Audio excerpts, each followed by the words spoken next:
global tyranny run by corporations that are exempt from the laws they put on us. I mean, this is a hellish future they're creating. I mean, hundreds of thousands of drones globally, 30,000 domestically, with energy weapons and nerve gas flying around. I mean, with our money. I mean, yeah. Yeah, and I was looking on the website of one of the arms companies, and its slogan practically was bringing biometrics to the battlefield. Don't let's forget, in the list of things I just gave, don't forget the high-tech stuff that we were talking about earlier. That's absolutely crucial. And, something like... the technocracy is there. It's what's going to control the drones, the robots, the spying, the automation, where just everything we buy in the future globally is standardized to be a Trojan horse control system. Yeah, and I'm going to put my little tinfoil hat on at this point and leave facts behind. But you see your smartphone there, which, it's just basically a bugging device. That is just getting closer and closer to being in your arm. No, they've said that, but no, let's stop. Yeah. They're telling the military chips are coming. Yeah. And then your kids are going to want it because it's going to. You can't play, Bing Boing or whatever the new game's going to be if you don't have it. But look, meeting you 4 years ago or talking to you on the phone, I just met you in person the first time today. You're a satire writer, comedy writer, very successful in your own right. The Guardian sends you, you're kind of joking around, but then you see the police state.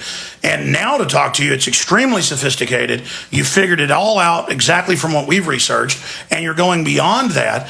And really, that's when you find the global elite and not the facade, you begin to find reality, is what I'm trying to say. I mean, is that an accurate statement, or how has this transformed your worldview once you started going down the rabbit hole?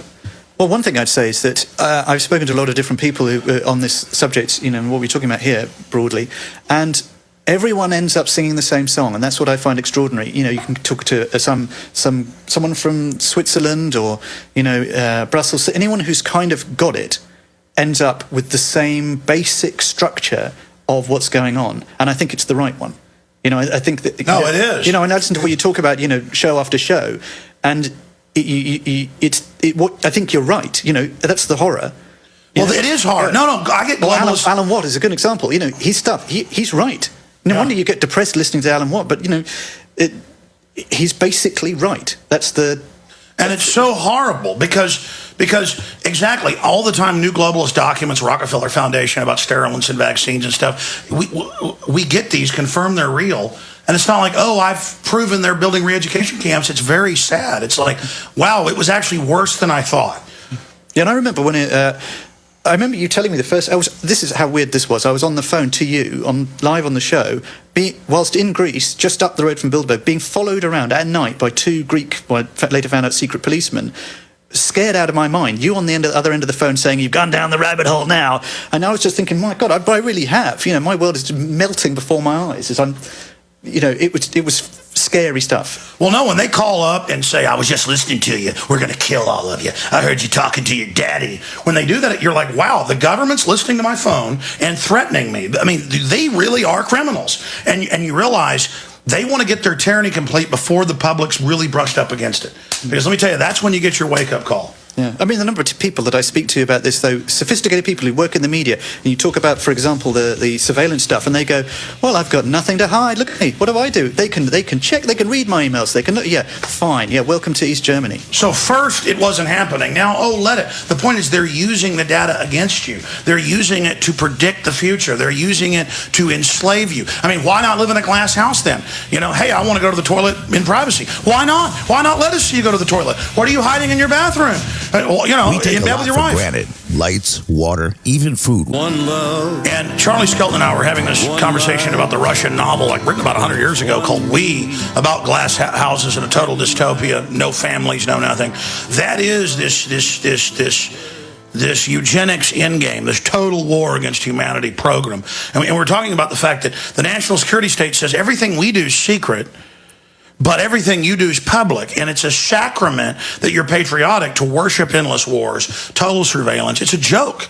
But as the economy is sucked away, people are waking up out of their trance. Charlie Skelton from The Guardian comments on that and tell us any other tidbits that are coming up in the next few days, what you expect to see with the big protests that really start kicking off a little early. It looks like this evening. I mean, people are flooding in, and Bilderberg's not happy.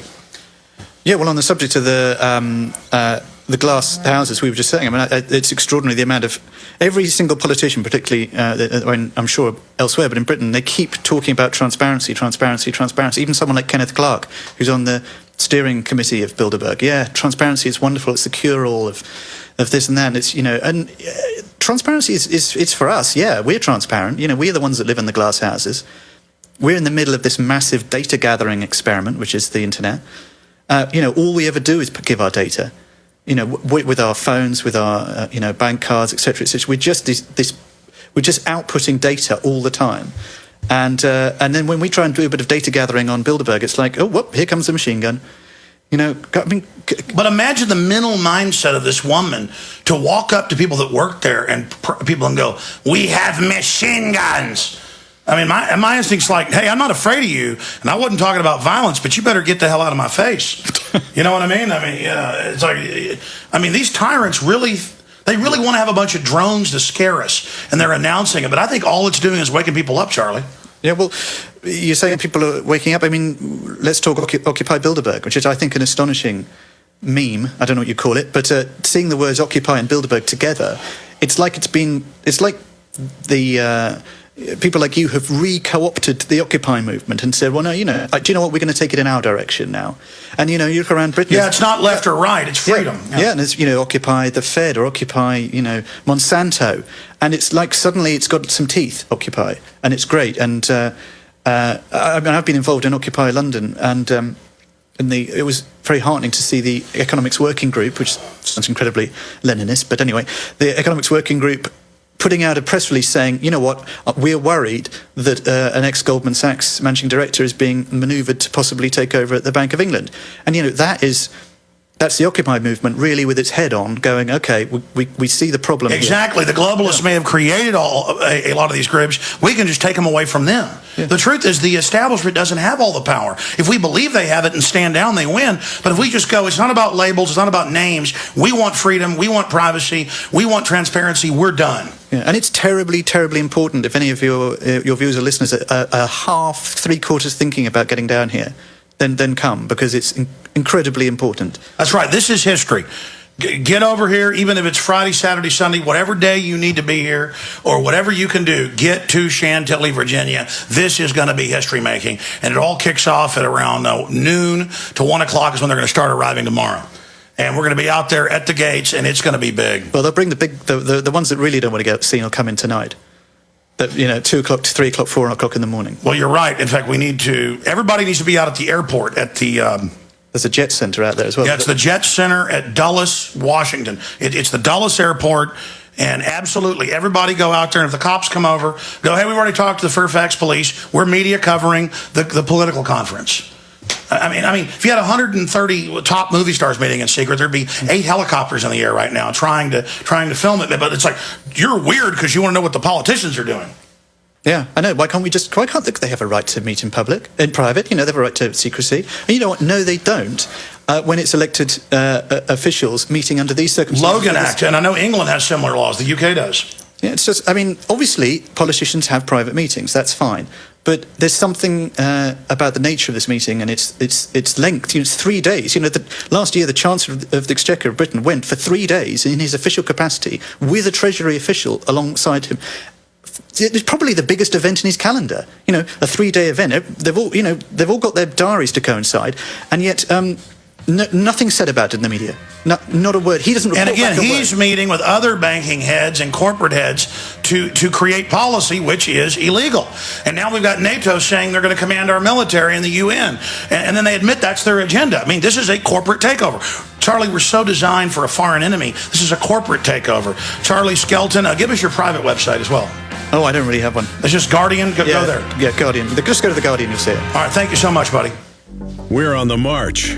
The empire's on. The world is in the middle of the greatest transformation human civilization and society has ever witnessed. It's at light speed. Technology is generally neutral and empowers humanity, but it has been twisted to be a system of dehumanization and control and social engineering.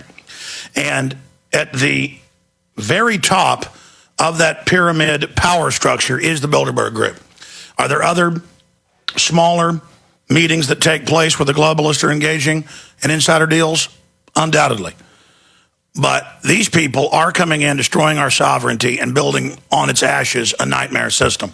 I want to take your phone calls, but I cannot stress to you enough, we're going to have continued breaking news as humanity, not just Americans, but humanity confront and demand that the corporate collaborator, New World Order media cover Bilderberg 2012. This is a big deal because they've denied it existed. They denied anything's going on, go back to sleep.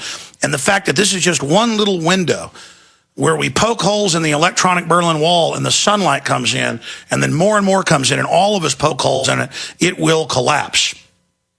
So I want to thank all the guests that have been on today, Mark Anderson, Jim Tucker, of course, Charlie Skelton, always very interesting here in studio with us on the road. We're going to have live feeds tonight with Jim Tucker at a press meeting we're going to have with him. We're going to have live feeds out on the road. There's a lot going on. I want you to have your own live feeds as you go into the Westfields Marriott. It's not completely closed yet, but they won't let you check in. They're throwing people out. They'll get in your face. But I think as citizens, there's not signs saying don't go in there. I'm calling for a press mob. Call the corporate prostitute media and say, I thought this didn't exist. Do you know they're putting fences up over there? Again, they want to just have their big NATO stuff where their puppets are there and they crack people over the heads and train everybody for a police state and have drones in the sky. They don't want the real criminals behind closed doors. They have a few speeches that are given, but mainly it's elites getting together in little impromptu groups and organizing their quid pro quo criminal activities. And just amazing on-the-street video feeds with the police being ordered to throw us out this morning and so much more. If you go to Infowars.com, all you do is click on the right-hand side. It's in green. You see home, Alex Jones radio show, news, multimedia, forum, store, contact, top stories, breaking news in red, search, and Bilderberg 2012. Now that I think about it, I told the crew make that green, but it kind of comes out looking weird. It's almost yellow. We might as well just go yellow with it or make it a little bit deeper green. I know I said new leaf green, but that's more like a sickly green. It doesn't matter. It's on the right-hand side in the toolbar, Infowars.com. It's also on Prisonplanet.com. And again, the crew's doing a fabulous job. I'm just always multitasking here on the road. It's like, what's that Jim Carrey movie where he's always on camera? The Truman Show. This is like the Alex Jones Show. I guess that's what it's called. It is actually the Alex Jones Show. I like to call it Infowars Live. Remember when I started my syndication back with Genesis in about 1998 or so, and I'd already done some phone shows over shortwave, but I was actually getting up on the satellites, getting syndicated immediately, sort of getting picked up. And I said, well, what are we going to call it? Are we going to call it Infowars? No, it needs to be Alex Jones Show, because for ratings, stations, have the Arbitron, your name's got to be said a lot. And I'm like, I don't like saying my name all the time. He says, that's the few tips I got in radio. And they go, look, you got to get the ratings, and they got to recognize your name, buddy. Please take our advice. That was one of the few things that, I already knew that from radio, being on a few years locally, that you got to say the name of the station, say your name and all that. But that's why it's been the Alex Jones Show. But really, it's just Infowars Live. But, okay, technically, for our AM and FM affiliates, we'll call the show Alex Jones Live. That's what we're now calling it at Prisonplanet.tv. The 3-hour daytime radio show, Alex Jones Live. Alex Jones Live. Infowars Nightly News. That's up there, 7 o'clock every evening, Prisonplanet.tv. And all of this is funded by you. The TSA grope-free old bus we've got that's just a beaut and awesome, that's thanks to you. To travel around America as the TSA checkpoints get set up. And by the way, the reports are pouring in. Drones everywhere, TSA checkpoints on highways, rock concerts, high school football games, and they're coming in, and the police take orders from them. And these non-bonded, non-sworn, they're not even police. They're not even feds out of their jurisdiction. It's just these TSA inspectors command everyone, and they grope you.